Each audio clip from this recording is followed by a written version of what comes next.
Boxing day test का पहला दिन रहा। विराट कोहली और सैम कॉन्स्टास के बीच में कहासुनी हुई एक घटना के लिए चर्चा का ये विषय बन गई है, जिसमें विराट को दोषी पाया गया है। मैच रेफरी ने इस मामले की जांच के बाद उनके मैच फीस काट ली है। साथ ही उनके नाम एक डीमेरिट पॉइंट भी दर्ज हो गया है। दिन का खेल खत्म होने तक ऑस्ट्रेलिया ने 6 विकेट पर 311 रन बना लिए। ऑस्ट्रेलिया के शीर्ष 4 बल्लेबाजों ने हाफ सेंचुरी बनाई है और इसी के साथ यहां पर विराट कोहली को दोषी पाया गया, जिसके बाद थोड़ा नुकसान विराट कोहली को ज़रूर इसमें भुगतना पड़ा है और एक डीमेरिट अंक भी उन्हें दिया गया है। बता दें कि 19 साल के कॉन्स्टास में कंधे से टकराया और कॉन्स्टास से कहासुनी भी हुई। उसके बाद यहाँ पर कोड ऑफ कंडक्ट का उल्लंघन इसे माना गया। विराट कोहली को इसमें 20% अपनी फीस का जुर्माने के तौर पर भुगतान करना होगा, यानी कि जो विराट कोहली की फीस होगी उसका 20% जो हिस्सा होगा वो यहाँ पर जुर्माने के तौर पर विराट कोहली को देना होगा। तो देखिए यहाँ पर अगर बात की जाए तो आईसीसी ने भारतीय खिलाड़ी विराट कोहली पर यह जुर्माना लगाया है। मैच रेफरी एंडी पाइक्राफ्ट ने कोहली के 20% मैच फीस काटी है। साथ ही एक डीमेरिट पॉइंट भी दिया है। कोहली पर यह जुर्माना मैदान पर खराब व्यवहार के लिए लगाया गया है। 37 साल के भारतीय बल्लेबाज ने डेब्यू मैच खेल रहे थे। 19 साल के ऑस्ट्रेलियाई ओपनर सैम कोस्टांस को धक्का मारा और बहस हो गई। यहाँ पर यह वाकया ऑस्ट्रेलियाई पारी के 10वें और 11वें ओवर के बीच में हुआ है। कोहली ने रेफरी के सामने सुनवाई के दौरान अपनी गलती स्वीकार कर ली है। मेरिट पॉइंट भी दिया गया है कोहली को और इसी के साथ डीमेरिट पॉइंट एक पेनल्टी सिस्टम है जो खिलाड़ियों को उनके खराब व्यवहार या फिर कोई नियम तोड़ने के लिए दिया जाता है। और चलिए अब स्पोर्ट्स एडिटर मनोज जोशी जी हमारे साथ जुड़ गए हैं अधिक चर्चा के लिए और इस पर अधिक जानकारी के लिए। मनोज जी, विराट कोहली ने अपनी गलती मानी, 20% उन्हें अपनी फीस में से जुर्माने के तौर पर भुगतान करना होगा और इसी के साथ डीमेरिट पॉइंट भी उनको एक दिया गया है। ये बिल्कुल बहुत ही दुर्भाग्यपूर्ण है। मैं ये तो यही कहूंगा कि विराट कोहली जो एक बहुत बड़े खेल समुदाय के रोल मॉडल हैं, उनके सामने एक युवा खिलाड़ी था, 19 वर्ष का वो खिलाड़ी जिसने बहुत ही बेहतरीन बल्लेबाजी का मुजाहरा किया, ड्रीम डेब्यू किया। ठीक है, आप आज के आधुनिक क्रिकेट के हिसाब से उन पर फप्तियां कस सकते थे, आप स्लेजिंग कर सकते थे। अब स्लेजिंग को भी खेल का हिस्सा मान लिया गया है, उसे कोई अनुचित नहीं माना जाता, क्योंकि ऑस्ट्रेलियाई खिलाड़ी भी इस तरह से खूब करते रहे हैं। लेकिन अगर आप कॉन्टैक्ट स्पोर्ट्स नहीं है, ये बात हमें समझ लेनी चाहिए क्रिकेट को, और उसमें आप कॉन्टैक्ट स्पोर्ट्स की तरह आप कोई हरकत करते हैं, आप कूनी से कूनी लगाकर या कंधे से कंधा लगाकर फिर आप मासूम बन जाते हैं, उनसे आर्गुमेंट करते हैं, तो जाहिर सी बात है कि आप ध्यान बटाने की कोशिश कर रहे हैं। इससे पहले मोहम्मद सिराज ने भी कुछ ऐसा ही किया उनके साथ। हालांकि उसमें फिजिकल मूवमेंट वाली बात नहीं थी, कांटेक्ट वाली बात नहीं थी, लेकिन उन्होंने उनका ध्यान बटाने की कोशिश की, कहा सुनी उनके साथ भी हुई। लेकिन ये जो 20% मैच फीस काटी गई और उसके बाद विराट कोहली ने और एक डीमेरिट पॉइंट भी उनके नाम दर्ज किया गया। इतने बड़े खिलाड़ी के खिलाफ अगर इस तरह से डीमेरिट पॉइंट दिया जाता है तो ये क्रिकेट के लिए या ये कहिए कि उस खिलाड़ी के लिए और उसके रोल मॉडल के लिए, जो बहुत बड़े खेल समुदाय का रोल मॉडल है, उनको भी एक सबक मिलता है कि कम से कम वो विराट को फॉलो करें, लेकिन विराट की इन सब कृत्यों को नजरअंदाज करें ताकि वो इस तरह की चीजें सामने ना आए। बिल्कुल मनोज जी, इसी के साथ आपसे ये भी समझना चाहेंगे कि मैच के दौरान ये डीमेरिट पॉइंट जो है वो किस तरीके से काम करता है।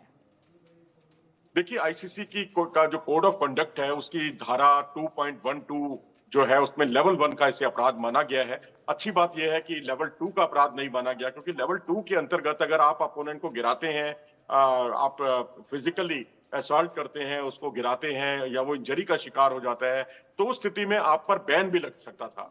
तो माइकल वॉन जो कमेंट्री कर रहे थे और रिकी पॉन्टिंग, उन्होंने तो ये भी कहा कि इन पर बैन लगना चाहिए। हालांकि बैन तो नहीं माना गया, उसे एक भूल माना गया या ये कहिए कि गलती तो मानी गई है। लेकिन अच्छा है कि विराट कोहली ने कोई आर्गुमेंट नहीं किया, उस चीज को स्वीकार किया अपनी गलती को।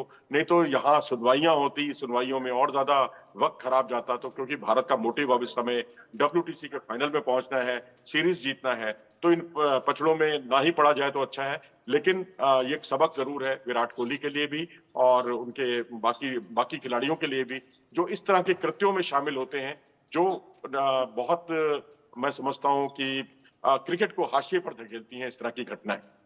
बिल्कुल इसी के साथ मनोज जी, अगर बात की जाए तो विराट कोहली के व्यवहार को आखिरकार हो क्या गया है? एक व्यवहार यहाँ पर देखा गया, इससे पहले हाल ही में खबरें आई थी जिस तरीके से वो ऑस्ट्रेलियन मीडिया से भी भिड़ते हुए नजर आए थे, उस वक्त भी काफी चर्चाओं में थे वो इस व्यवहार को लेकर। देखिए, वहां जहां तक ऑस्ट्रेलिया मीडिया का सवाल है, उसमें विराट कोहली गलत नहीं थे, क्योंकि हर एक की निजता का, प्राइवेसी का सम्मान किया जाना चाहिए। क्योंकि उन्होंने मना किया था मीडिया को कि आप मेरे परिवार के चित्र नहीं खींचेंगे और ना ही उसको किसी सोशल मीडिया में डालेंगे।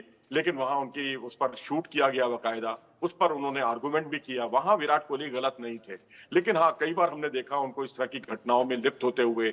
जब एक बार साउथ अफ्रीका के साथ सीरीज चल रही थी, डीन एल्गर को एलबीडब्ल्यू आउट दिया गया था, एलबीडब्ल्यू का मामला चल रहा था, तभी वो स्टंप बाइक पर आके बोलते हैं कुछ। तो वो उसका कोई जरूरत नहीं थी ऐसी चीजों की। यहाँ तक कि जो रवि शास्त्री हैं, उनके जो साथ उनकी जुगलबंदी बहुत देखने लायक हुआ करती थी। जब वो भारतीय टीम के कोच हुआ करते थे और ये कप्तान थे, तो दोनों ने कई बायलैटरल सीरीज जिताई। और वहां जो रवि शास्त्री हैं, उन्होंने भी इस बात की के लिए कहा कि इस तरह की बातचीत अननेसेसरी थी, इस तरह का व्यवहार नहीं किया जाना चाहिए था। सीमाएं अगर आप लांघेंगे तो ये दिक्कत होगी। तो ये हर कोई इसकी भर्त्सना करेगा, जाहिर सी बात है। और इस तरह की घटनाएं, क्योंकि विराट कोहली एग्रेसिव है, एग्रेशन होना बुरी बात नहीं है, लेकिन ओवर एग्रेशन में अगर आप इस तरह के कृत्यों में शामिल हो जाते हैं, फिजिकल कांटेक्ट में आ जाते हैं, जेंटलमैन क्रिकेट को खराब करते हैं आप, तो फिर उसके लिए सजा के लिए भी आप तैयार रहिए। बिल्कुल मनोज जी, इसी के साथ अगर बात की जाए तो पिछले कई दफ़ा के मैचों में देखा गया कि अक्सर खेल के मैदान में ऐसी बहसबाजी देखी जाती है जिसका असर जो है बाद में मैच पर भी पड़ता है। या तो एकदम अग्रेसिव होकर बहुत ज़्यादा चौके छक्के जड़ दिए जाते हैं या फिर उसका बुरा प्रभाव देखा जाता है। ऐसे में विराट कोहली के प्रभाव को लेकर अगर बात करें तो अभी फिलहाल वो अग्रेसिव मोड में नजर आ रहे हैं, क्या उसका प्रभाव पड़ सकता है आगे वाले मैचों में?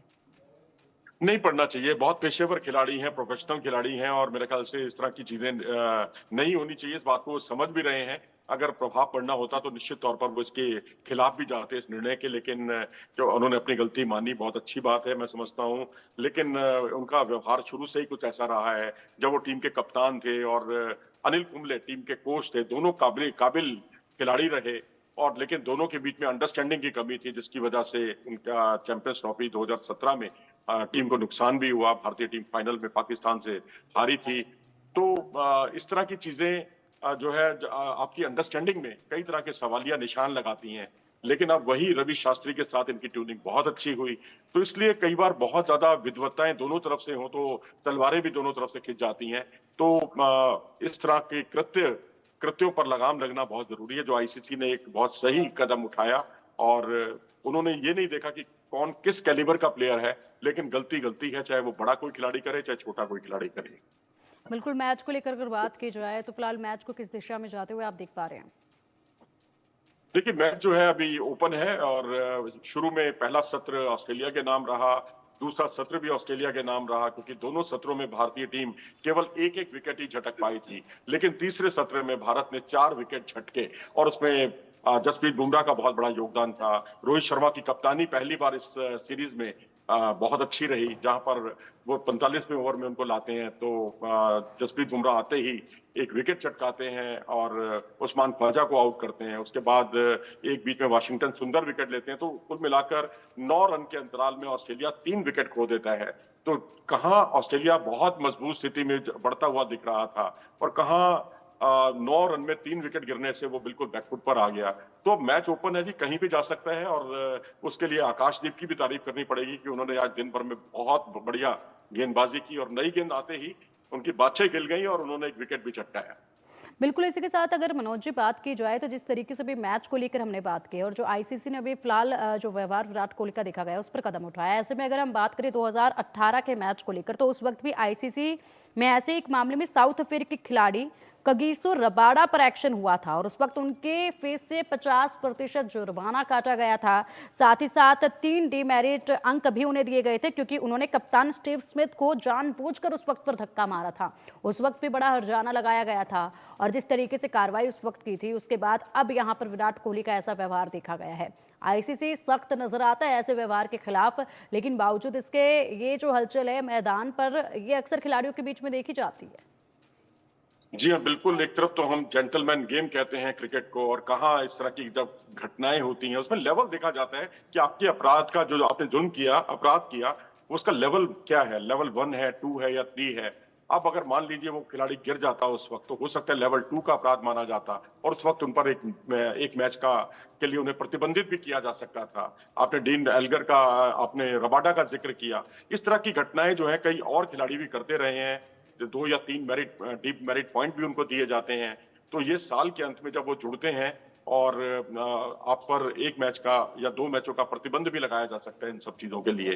तो मैं समझता हूँ विराट कोहली के लिए खतरे की घंटी है, अपने व्यवहार को उनको बहुत संयमित रखना होगा, क्योंकि अगर आप इस तरह का व्यवहार लगातार करेंगे, तो आपके खाते में इस तरह के डीमेरिट पॉइंट्स दर्ज होते रहेंगे, जो उनके लिए और टीम इंडिया के लिए अच्छा साइन नहीं होगा। बिल्कुल, दोनों मैचों के अगर पारियों को लेकर बात की जाए तो कुछ खासा प्रभाव इसका देखा जाएगा क्या? जिस तरीके से नुकसान यहाँ पर हुआ है यहाँ पर अगर बात की जाए विराट कोहली को लेकर? देखिए जी, नुकसान तब होता है जब उन्हें प्रतिबंधित किया जाता है, लेकिन उन पर बैन जैसी कोई बात नहीं है। 20% मैच फीस कटी है, उससे एक सबक ज़रूर है। एक लेकिन उससे टीम के मनोबल पर कोई फ़र्क पड़ने वाला नहीं है, क्योंकि भारत का मोटिव एक ही है, डब्ल्यूटीसी के फाइनल में पहुँचना, इस सीरीज़ को जीतना, और अगर ये मैच भारत जीत जाता है, तो ये मानकर चलिए कि बॉर्डर गावस्कर ट्रॉफी हमारे नाम हो जाएगी। बेशक हम सीरीज़ ना जीतें, तब ये तय हो जाएगा कि भारत सीरीज़ हारेगा नहीं। और उससे अगला मैच भारत अगर हार भी जाए, तो भी डब्ल्यूटीसी जो बॉर्डर गावस्कर ट्रॉफी है, भारत के नाम द दर्ज होगी, क्योंकि पिछली बार भारत चैंपियन था पिछली बार का। लगातार हम 4 सीरीज़ ऑस्ट्रेलिया से जीते हैं, लेकिन यहाँ अगर हम दोनों मैच जीते हैं, तो बड़े फ़क्र के साथ हम लोग डब्ल्यूटीसी के फाइनल में अपने दम पर पहुँच जाएँगे। अगर एक मैच ही जीतते हैं, तो फिर हमें ऑस्ट्रेलिया और श्रीलंका के बीच होने वाली सीरीज़ के परिणाम पर भी निर्भर रहना पड़ेगा। जी। बहुत बहुत शुक्रिया आपका इन तमाम जानकारियों के लिए और उम्मीद करते हैं कि अब विराट कोहली के व्यवहार में थोड़ा बदलाव जो है इसके बाद देखा जाएगा और इसका मैच पर कुछ खास असर जो है वो नहीं पड़ेगा।